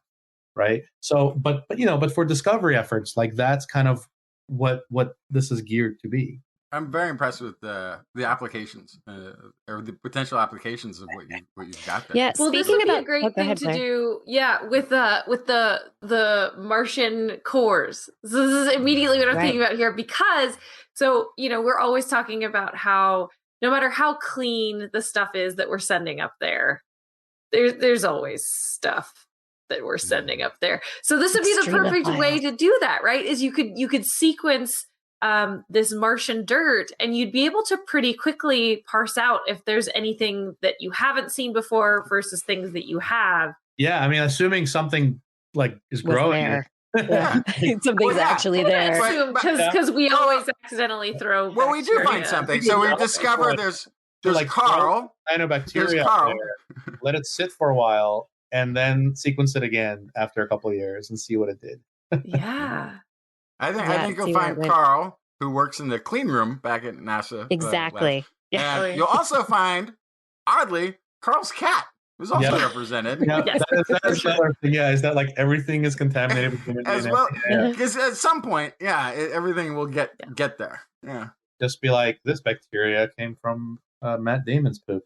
Yes, perfect. Yes. What's it doing? Is this an abandoned potato farm? Like, yeah. So you've also worked in synthetic biology, and there's this idea of like one day we're going to be able to put DNA printers on Mars and print our own special bacteria that will live there. But if you're thinking into the future of where your technology, the stuff that your company's doing, and like the future of this chromosomal genomics. Like, where do you hope that it's going to go? The kinds of discoveries or things that it might lead to? There are many. I mean, the general trend is that we are moving further and further into like the information space. Like not to get too kind of like trippy, but like life is basically information, right? Mm-hmm. Like the more we understand how everything works, everything becomes better, right? So the most applied things are like new diagnostics, new medicines, trying to understand what the mutations are in your body and how are you sensitive or resistant to particular drugs, customized therapies, customized medicines, that kind of stuff. In the agriculture space, like what we were saying, like plants need fungi, plants need bacteria.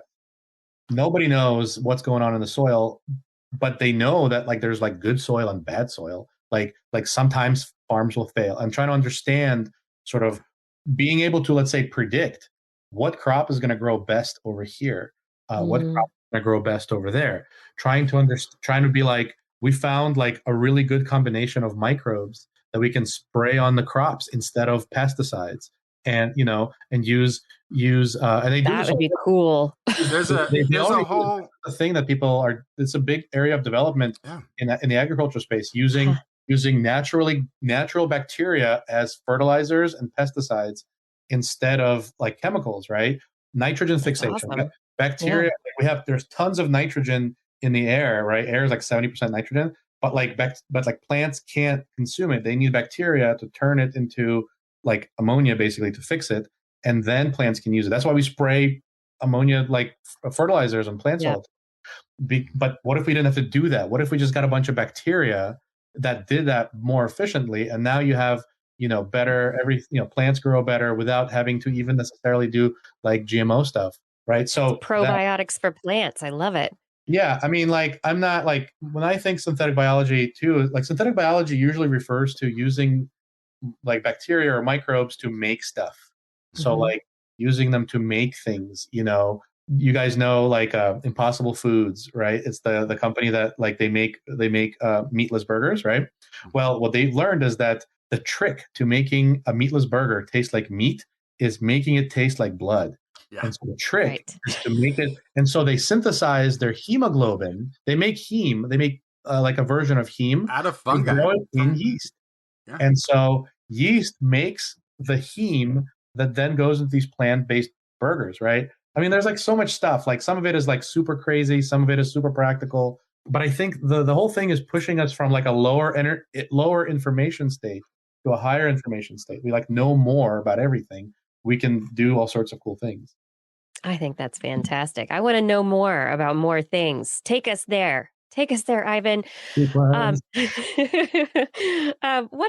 is one thing, if you want people to have a takeaway message about genomics and about the technology you use? What's like the one takeaway message you hope people will take with them? I think that people shouldn't be scared of it. I think it's very easy to make science scary and confuse people with it. Everything from like vaccines to GMOs to like all this other stuff. And I think people should remember that like making harmful genetic things is harder than they think. Like you're not just going to magically release like super stuff. And the information that we can get and the benefits of getting the genomic information out of systems is super valuable. And so the message is there's an enormous amount of stuff out there. We've barely scratched the surface of what we know, and we should like keep trying to learn more all the time. That's something I'm seeing here that I feel like was brought to light for me from this interview was every time I see an article pop up that, oh, we sequenced another genome, it's like, okay, cool, I guess, nice. Yeah. But now it's much more clear to me how important that is and how knowing things, it's like the conversation you're having about the null hypothesis. Yeah. Knowing what you know allows you to know what you don't know. If that makes any sense at all. No, it doesn't. It does. So, I didn't get it. But, it does. It gives you more ideas of things. What else? Oh, it gives you more questions. And it's true. This is a thing we know. This is a real concern in being like, okay, like we're sequencing this genome, why? And it kind of like goes back to what you guys asked before, like how do you do it? So sometimes people do these genome projects just to do them and then figure out, because there's a little bit of a chicken and egg. Until you do it, you like don't know what the question really is, you know. And so sometimes, but the problem I always have is that doesn't that end up with too much information? Like if you didn't like, I'm going to zero out everything but this narrow field. There's so much data that how can you distinguish noise from not noise? It's just too much, right? It is too much, yeah. And you have to figure out some way to take important insights out of an overwhelming amount of data. I mean, I think probably like, I don't know what it is, like every month we generate like 10 times the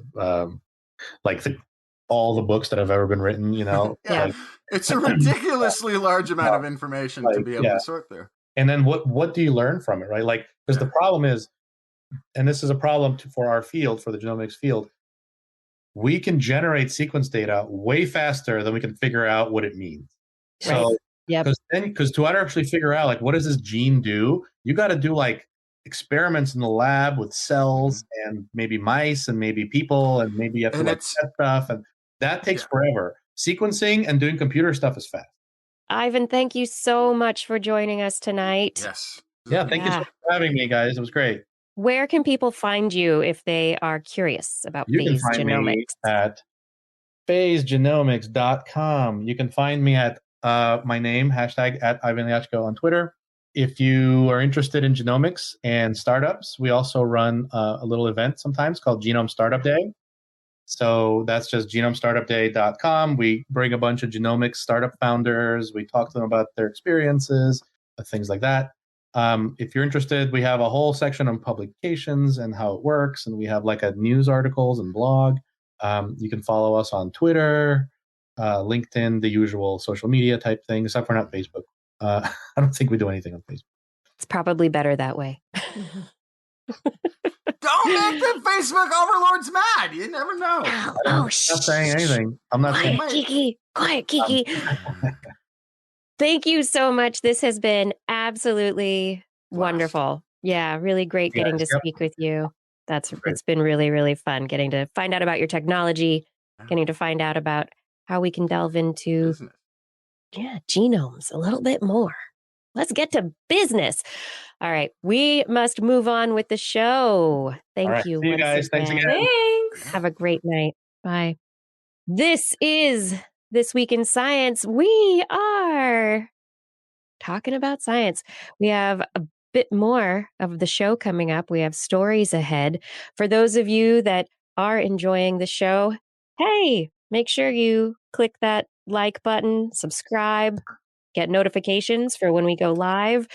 And if you would like to help TWIS grow, please get a friend to subscribe today. If you're subscribed, maybe get a friend to subscribe too, and then you can share the show together. It's amazing. You talk about it together, it'll be fantastic. More the merrier. Thank you. I think there's a thing happening right now. Oh, wait, I'm getting a broadcast. It's coming in loud and clear because I do believe it's time for Blair's Animal Corner with Blair. She loves our creatures, great and small. Biped, millipede, no pet at all. You want to hear about animals? She's your girl. Except for giant pandas and squirrels. There's Animal Corner. With Blair. Thanks. So disarming. Anyway, hey, it was Valentine's Day last weekend. Roses are red, violets are blue. You know the saying, if you chew off my wings, I'll chew off yours too. It's tale as old as time. Okay. This is a study about wood-eating cockroach couples. They are monogamous, these cockroaches. They live in Japan. This is a piece of research from Kyushu University in Japan.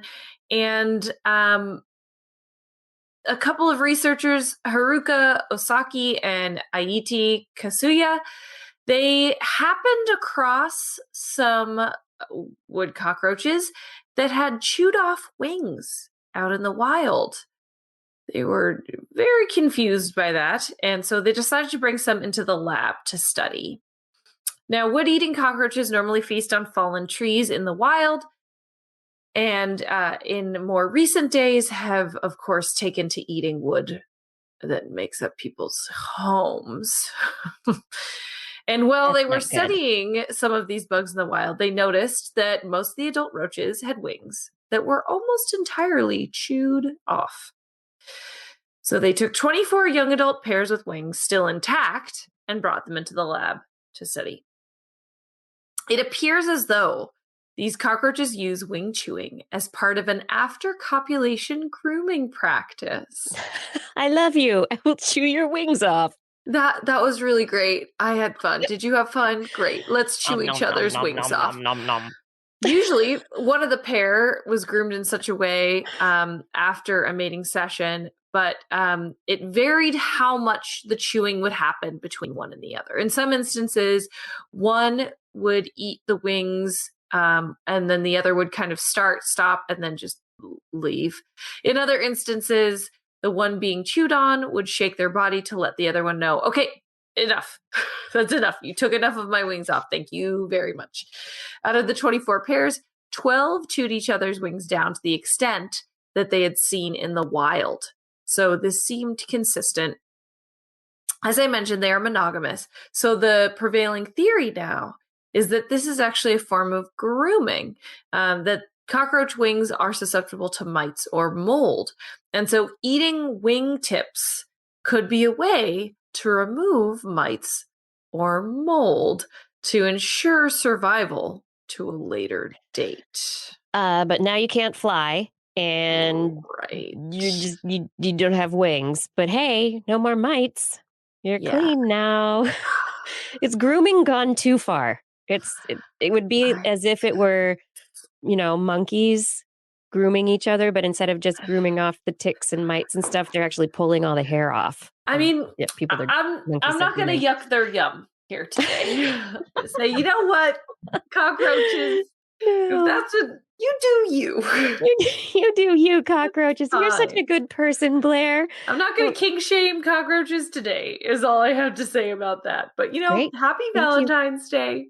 Thank you to those cockroaches, especially. I love it. Now moving on, I have a much more complicated story about spider legs. So, a lot of people are afraid of spiders. There's a lot of theories where that comes from.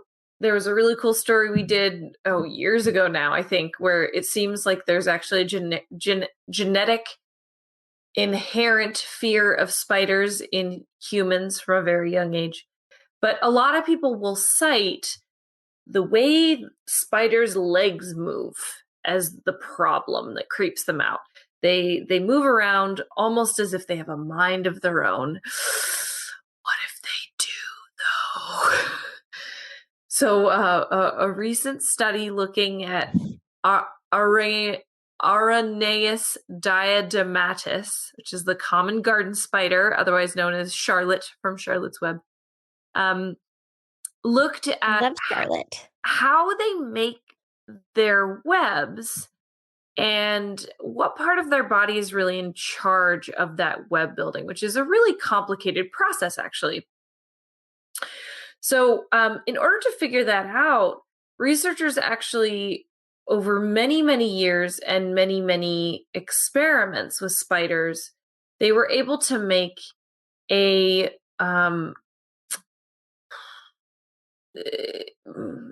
virtual spider. There's no other way to say it. So this is a spider in a computer simulation. Right. It's a simulated spider. Yes, Theseus is the spider's name. Great. Okay. They ran Theseus through countless numbers of webs that they scanned, they took pictures of from the real world. So they were picking real spider webs and then kind of teaching Theseus the shape of these webs. So then they were able to set Theseus on the kind of the web scaffolds that a spider would make. So spider webs are made out of a bunch of different types of webbing. And so you have kind of the main scaffolding pieces of the web, and then they make that final last pass of the sticky sensory webs on top, which is the real trap, the real way that they catch their food. And so they were able to send Theseus on this final route of building the web, all based on learning from the real spider construction.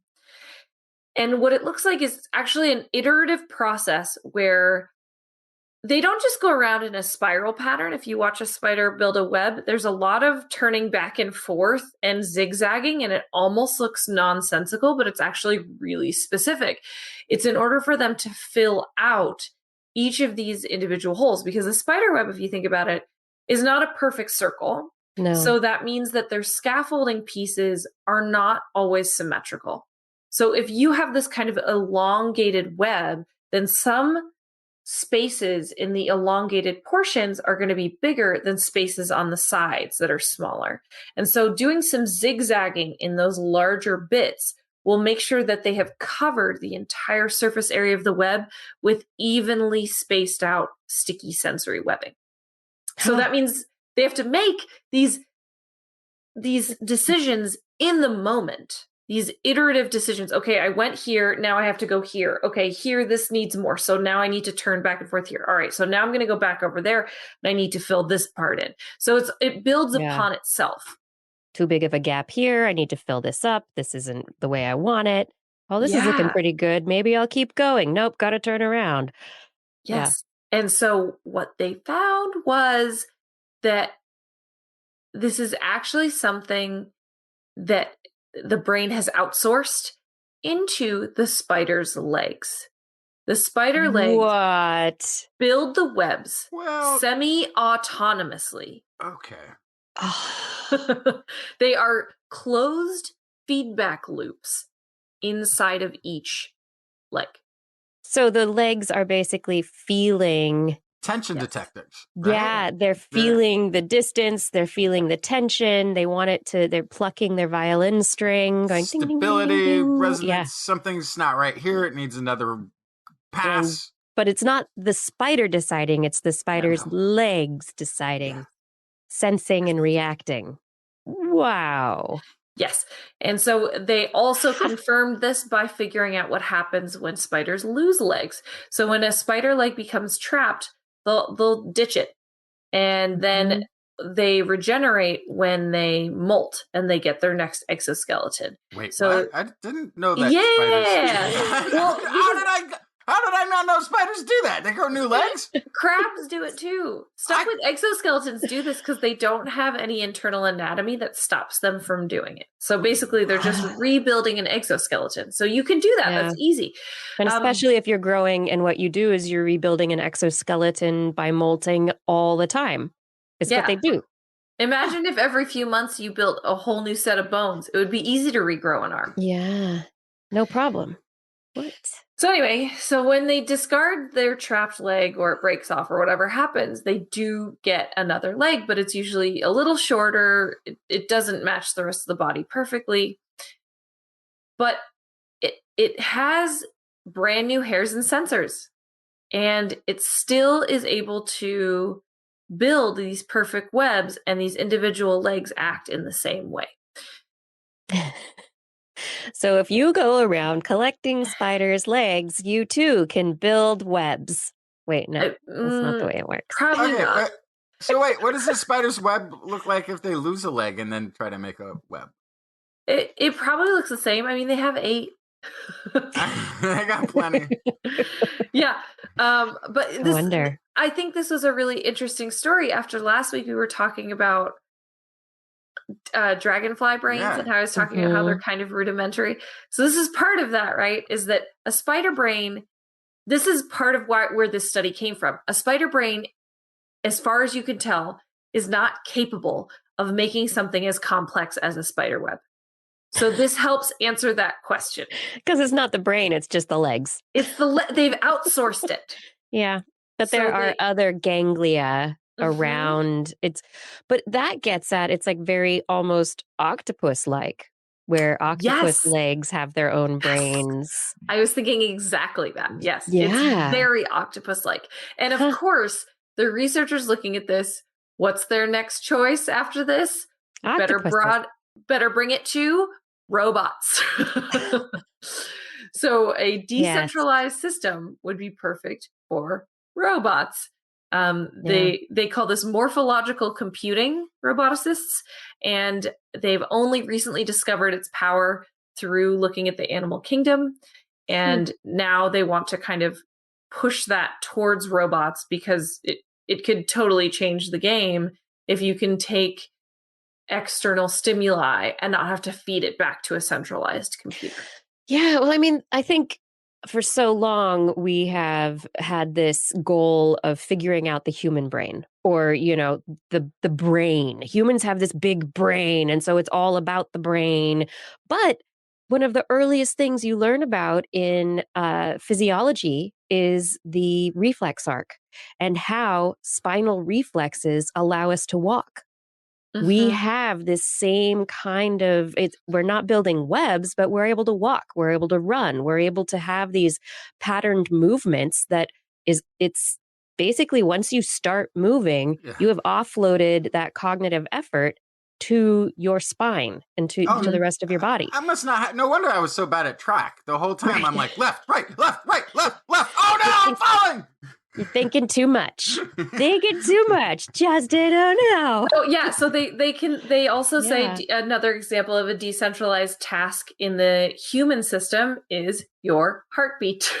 And your heart, so your heartbeat, you have the pacemaker cells that keep it all on rhythm. And you have your vagal currents that come in and kind of go, oh, slow down now, or speed up. You know, you have your other stimulating nerves that come in and make it go faster. But just to keep your heartbeat going, it's got its own rhythm. It doesn't need anybody telling what it to do. And it speeds up and slows down. It's got it all figured out.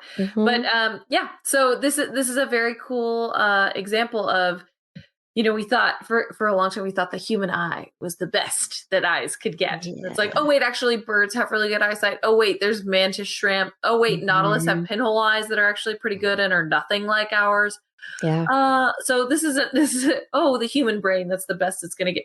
Oh, wait, there's octopus brains that are donut shaped and they have the brains in their arms. And then also there's spider brains that have the... There's also cell size of brain tissue or neurons or something like that. Right. So that even if you have a giant brain, if you've got giant cells doing that work, versus I think it's birds. have very small cells. So they can actually have in that tiny little brain, they can actually pack in quite a More few stuff. operating. Yeah. So and the distances between the cells, it's shorter, densities. and so things happen faster. Yeah. There's a lot of trade-offs, levels to the whole Various like levels. what a brain. We're not does. the top of this evolutionary pyramid. Well, it's a plateau, right? There's all the sorts of stuff that got to where we're at. So I will say that I do think it's always amazing whenever I hear about another bird using a tool, innovative thing. I love those stories. I think especially COVID's super intelligent, much more so than we thought. But I've never had a power drill made by a crow. I mean, I think there's. Hey, we're dropping stuff on Mars. I do think there's something pretty remarkable about the human brain that's not quite plateaued. Sure. Cetaceans are hanging out in the water looking at us on shore going, oh, those dumb monkeys. Thinking they're going to do things again. They're just ruining things. And they're ruining their lack of anthropological knowledge, calling us monkeys and not apes. Well, but Well, we're going to keep this show going. Blair, thank you for an amazing Animal Corner. Yeah, you got it. This is fantastic. Everyone, this is This Week in Science. Thank you. Thank you so much for joining us this week. And I hope that you join us every week because we bring you science all the time. And the only way that we're able to do that is with your support. So if you have the ability, please head over to TWIS.org and click on our Patreon link to choose your level of support today. You can help us bring science, curiosity, or sometimes random facts or arguments about how random facts may have actually come to be or what they actually tell us. But you can help us share that and keep doing what we're doing every single week by becoming a Patreon supporter. $10 and up a month, just a month. We will read your name at the end of the show. Help us grow that list. Help me just feel like I have so many names to read. Like, oh, I want to do that. Make it longer. Make it exciting. Micro Machine voice. Micro Machines. That's right. I'm going there. Thank you for your support of TWIS. We really cannot do this without you. All right, Justin, tell me a story. You got a story for us? Or two? I've got two stories. Let's see. Don't know which one is. Oh, yeah, here it is. From the Okinawa Institute of Science and Technology. They looked at some genes that can help against COVID. So some people are experiencing mild or even no symptoms whatsoever when they are confronted with COVID-19. Others are not so lucky. This is the researchers at the Okinawa Institute of Science and Technology, Japan, teamed up with Max Planck Institute for Evolutionary Biology in Germany, and they found a group of genes that reduce the risk of a person becoming seriously ill with COVID-19 by around 22%. And those genes are inherited from Neanderthals. This is Svante Pabo. Of course, other factors such as advanced age, underlying conditions such as diabetes have significant impact on how ill and infected an individual may become. But genetic factors also play an important role, and some of these have been contributed to present-day people by Neanderthals. So last year, I think we talked about, was it last? Oh, yeah, everything's last year. Last year, we talked about how Pabo and Professor Hugo Zieberg, they reported in Nature that there was a greater genetic risk of developing severe COVID-19 if you had inherited Neanderthal genes. There was some set of genes there. So the latest research builds on a new study published in December from Genetics of Mortality and Critical Care Consortium in the UK, which collected genome samples from 2,244 people who did develop the severe COVID-19. The UK study pinpointed additional genetic regions on 4 chromosomes that impact how individuals respond to the virus. Now, the study published in PNAS, Professor Pabo and Professor Zieberg show that one of the newly identified regions carries a variant that is almost identical to those found in 3 Neanderthals. There's a 50,000-year-old Neanderthal from Croatia and 2 Neanderthals from southern Siberia, one that's 70,000 years old, one that's 120,000 years old. These are genes that are going way back. This second genetic factor has the opposite effect of that first one that they had discovered, providing protection rather than increasing the risk to develop the severe version of COVID-19 reaction. The variant was located on chromosome 12, reduces the risk that individual will require intensive care after infection by about 22%.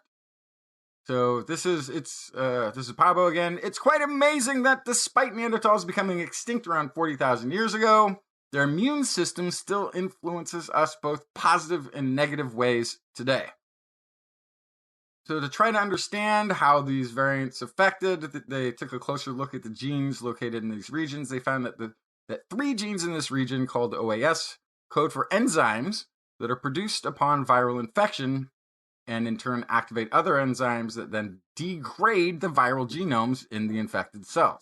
This is absolute immune system for this. What I kind of found also interesting is that these Neanderthal would have been sort of just coming out of an ice age in one of the cases.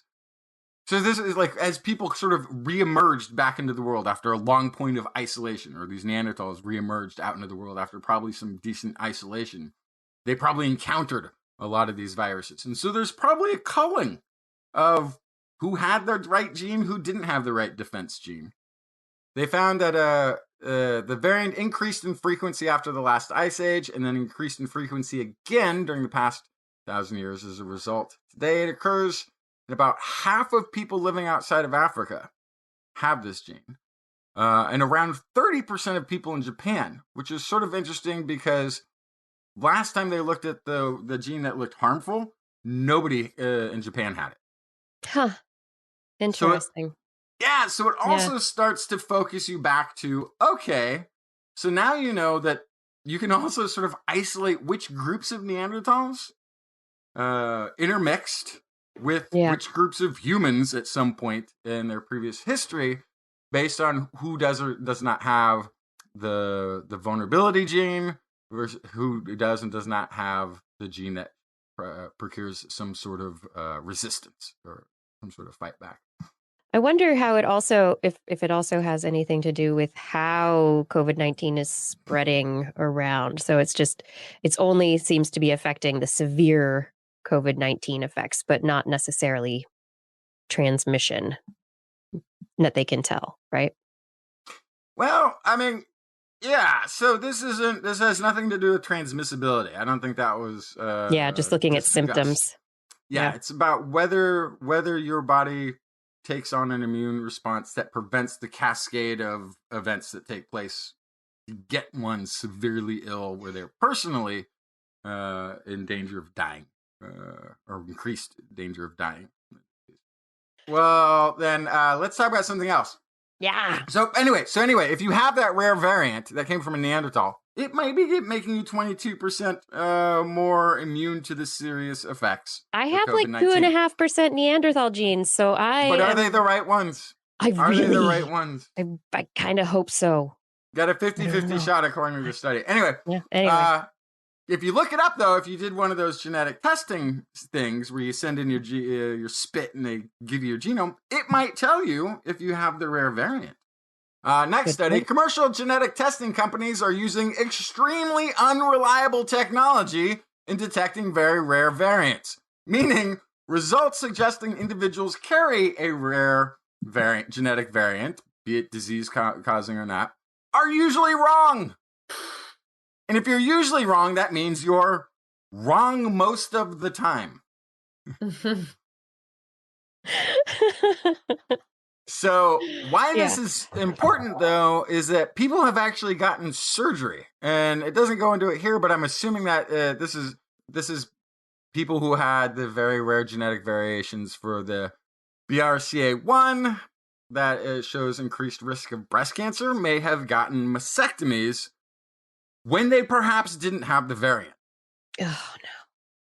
So it's created preemptive decisions about health that are mostly unreliable.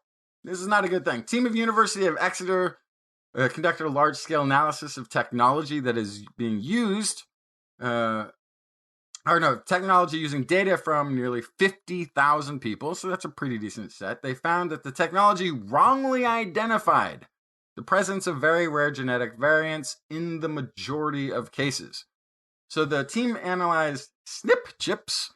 So SNP is single nucleotide polymorphisms. So this is when you have a genome and you've got all the letters, and then one of the letters is switched to something else. Just one. That's a single nucleotide switch. So they've tested this on specific locations across the genome, and they found that these chips that can test for those single changes that have been apparently utilized when somebody's submitting their DNA to one of these commercial sites was really good. It was excellent at finding common genetic variation. So something like risk of diabetes, type 2 diabetes, these sorts of things. Maybe it's something that has to do with the earlobe or the color of your hair or something like this. They were excellent at this. But when there was something that was a rare SNP change, or rare to happen in nature, the machines were really bad at detecting it, and in fact, made mistakes. So like the previous conversation we were getting into was talking about all of the different types of short read, long read, how many layers of a read you get, how you can make those decisions based on algorithms that you apply to this raw data, and putting these pages of these books together. A lot of the commercial technology is using it sounds like a rather roughshod version of that. Now they've also, a lot of them, been around longer than this next generation technology has existed. Yeah. So, but this sounds like this just means we need better genetic testing in medical use. Because you could get your 23andMe, right? And you could see, oh no, it looks like I'm predisposed for XYZ. If I could then go to my doctor and say, hey, I got this scary thing on my 23andMe. Can you do a genetic test for this disease? I think that's way like, you know, your Fitbit might tell you that your heartbeat's bad, but you're not going to do anything about it until you go talk to a doctor first, right? And they're going to hook you up and put you on the treadmill and figure it out with their better tools. We need to have the better, more reliable tools for medical decisions, it seems like.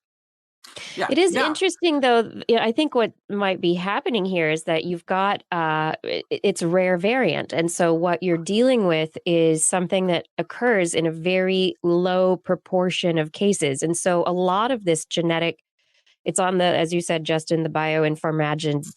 Infomagician. Yes. Bioinformagicians. On that side of things, it is statistics and it's probability of things popping up. And so if you are layering things together and putting them in a certain order and figuring out whether or not they exist in a certain place in a certain form all the time or only sometimes, that's going to depend on how many times you're reading something and how many overall copies of it you have. And so if it's rare, the probability of either it being an error and something that was a mistake in the reading or a real signal, that is a real issue. So it's coming down, it's got to be, because it's rare, this is a statistics and probability issue. Yeah, so they said in very rare variants, these are variants that are present in less than 1 out of 100,000 individuals. They have found that those causing rare genetic disease ones, 1 in 100,000 people would have this. 84% were false positives in the UK Biobank. So they had, in the data from commercial customers, 20 of 21 individuals analyzed had at least one false positive. At least one false positive for a rare disease-causing variant that had been incorrectly genotyped. Now, one of the things that they also point out in this study is that a lot of the companies that are doing this commercial genome stuff are also when they're going back over, and they are taking second, third passes at the rare genetic variants when they show up and correcting them in sort of the final output. Mm-hmm. However, the big problem is if anybody is pulling their raw data or taking the initial information from the read, they will get those false hits. Yeah, I mean, I think a lot of what this goes to get, there are a couple of people saying this already in the chat room, which is don't use any of these personalized genetics sequencing companies where you can have your genome read for medical decisions, ever. Verify, go to your doctor, like you said, Blair. Make sure that you're getting a couple of tests. Make sure that you are not just basing it on one data set. Make sure you have verification. I'm going to jump forward. I've got a couple of stories before the end of the show here. I want to talk about your brain. My brain? Your brain, my brain, everybody's brains. Yes, I want to have a conversation about using your brain.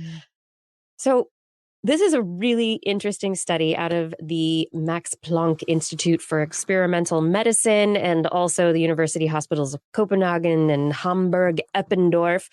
All these researchers collaborated on a study looking at the effects of mental and physical demands on the brain. So they discovered a while ago that hypoxia in the brain releases a compound called erythropoietin, EPO, and this is a growth factor. So shortage of oxygen releases a growth factor. And in these experiments that they did with mice in the lab, running in a mouse running wheel or doing mazes and having to do cognitively demanding tasks for a mouse, they discovered that oxygen deficits are created, little localized shortages of oxygen around your neurons that are working really hard. If they're working really hard, they're using up all the oxygen and the blood isn't necessarily keeping up with delivering it. And that's a slight hypoxia. They call it functional hypoxia. And they discovered it leads to the formation of new nerve cells.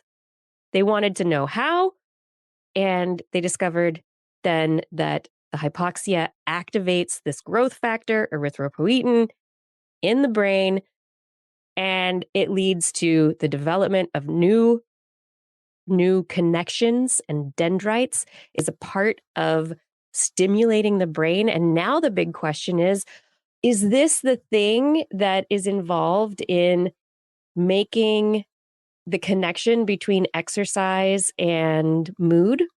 Exercise and the stimulation and the effects that exercise has on the brain.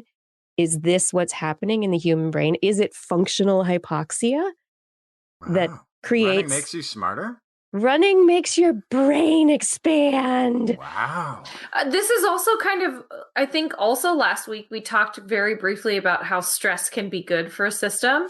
So this could be that too, just any sort of stress, any sort of kind of fight or flight moment, any sort of challenging moment where you have to think fast. It could create this stress that causes it.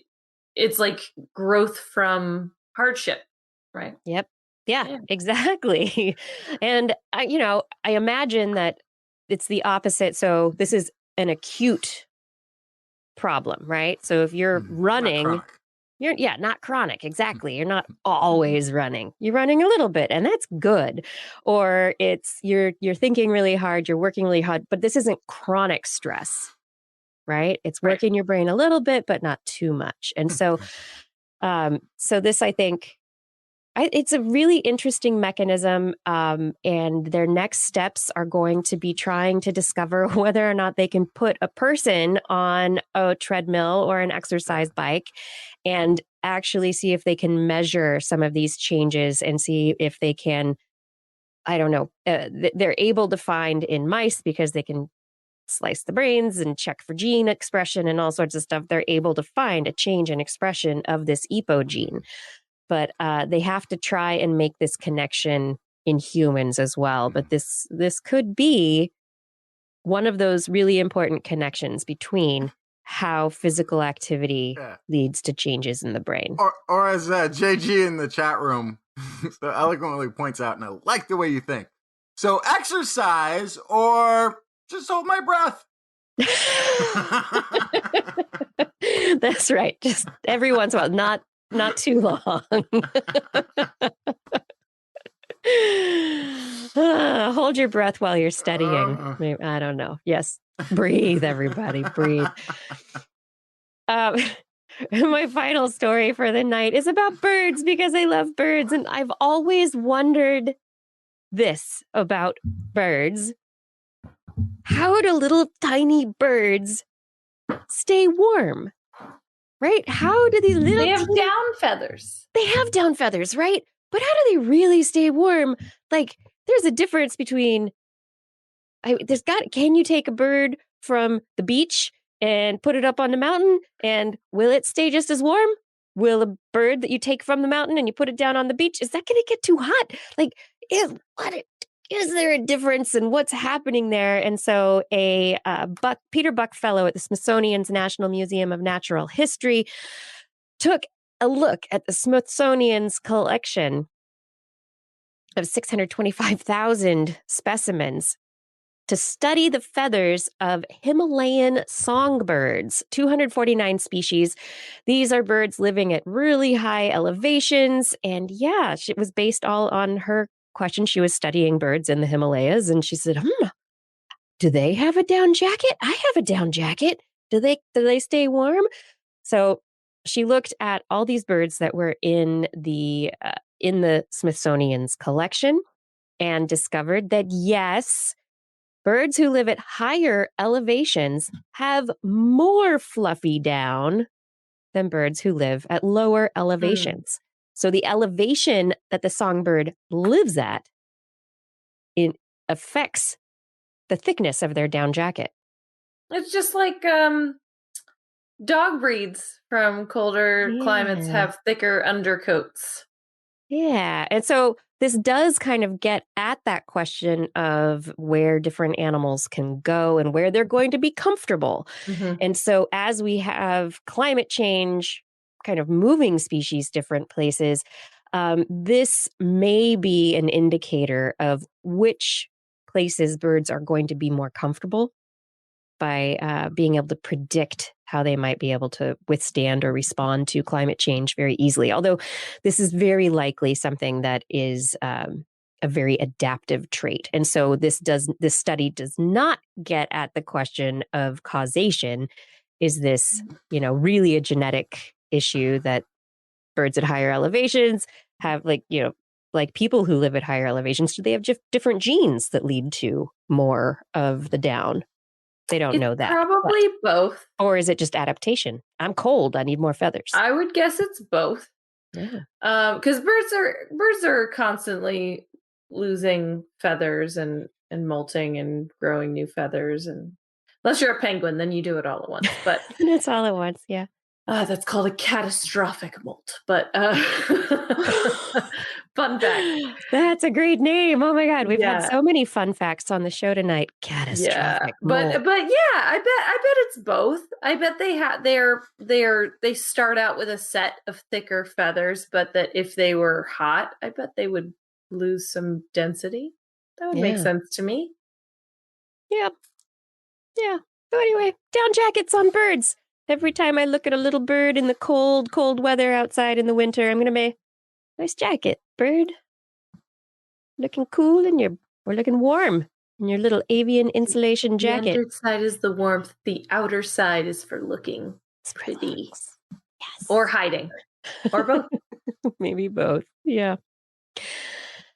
Anyone have anything else? No. We have had a wonderful show. I think we've done it. We have made it to the end of our show. Thank you so much for being here with us. I would love to shout out to friends and helpers of the show. Fada, thank you for your help on social media and manning the show notes and helping out on the YouTube channel. It's just amazing. Gord, thank you for manning the chat room. And I've seen you on Twitch. You're heading over to the Twitch channel recently, heading over there. Identity 4, thank you for recording the show every week. Do appreciate that. Keeps it going for sure. I'd also like to thank our Patreon sponsors for their generous support of This Week in Science.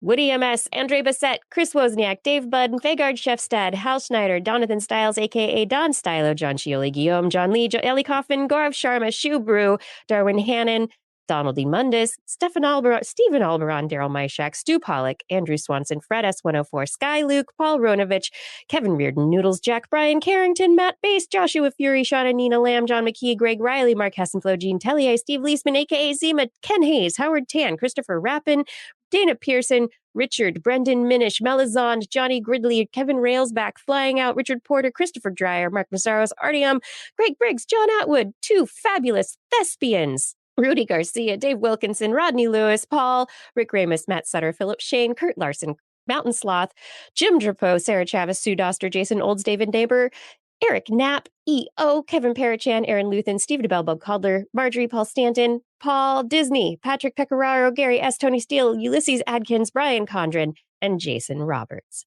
Thank you for all of your support of TWIS on Patreon. And if you are interested in supporting us on Patreon, you can head over to twis.org and click on the Patreon link. On next week's show, we will be back with on Wednesday, 8 p.m. Pacific time, or Thursday, 5 a.m.-ish Central European time, broadcasting live from our YouTube and Facebook channels and from twis.org/live. Hey, do you want to listen to us as a podcast? Sure. Just for This Week in Science, wherever podcasts are found. Plug us into your ears, if you will. If you enjoyed the show, get your friends to subscribe as well. For more information on anything you heard here today, show notes and links to stories will be available on our website, www.twis.org. And you can also sign up while you're there for our newsletter. You can contact us directly. Email Kirsten at kirsten@thisweekinscience.com, Justin at twistmeanin@gmail.com, or me, Blair, at blairbaz@twist.org. Just be sure to put TWIS, TWIS, in the subject line, or your email will be spam filtered all the way into the mycelium of a giant honey mushroom. ooh, it'll be awesome. That sounds like fun. You can also hit us up on the Twitter, where we are at TWIS Science, at Dr. Kiki, at JacksonFly, and at Blair's Menagerie. We love your feedback. If there's a topic you would like us to cover or address, a suggestion for an interview, a haiku that comes to you in the night, please let us know.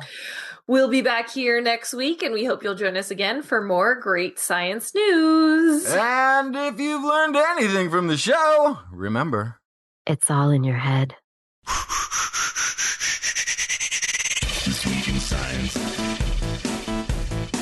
This Week in Science. This Week in Science. This Week in Science, it's the end of the world. So I'm setting up shop, got my banner unfurled. It says the scientist is in, I'm gonna sell my advice. Show them how to stop the robots with a simple device. I'll reverse global warming with a wave of my hand.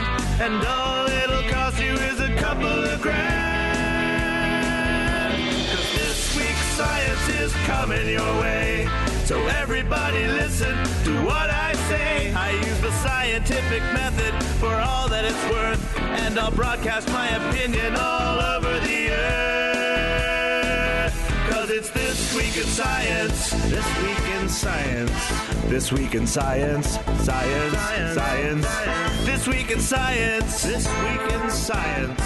This Week in Science. Science. Science. Science. Science. I've got one disclaimer, and it shouldn't be news, that what I say may not represent your views, but I've done the calculations and I've got a plan. If you listen to the science, you may just yet understand that we're not trying to threaten your philosophy. We're just trying to save the world from jeopardy. Jeopardy. Jeopardy. And This Week in Science is coming your way. So everybody listen to everything we say, and if you use our method instead of rolling a die, we may rid the world of toxoplasma gondii.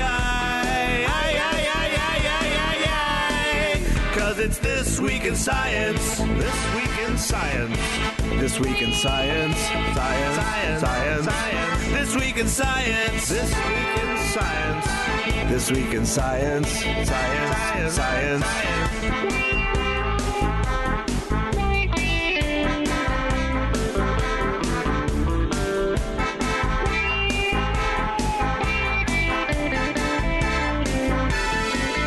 Got a laundry list of items I want to address, from stopping global hunger to dredging Loch Ness. I'm trying to promote more rational thought, and I'll try to answer any question you've got. But how can I ever see the changes I seek when I can only set up shop 1 hour a week? This Week in Science is coming your way. You better just listen to what we say, and if you've learned anything from the words that we said, then please just remember it's all in your head. Cause it's This Week in Science. This Week in Science.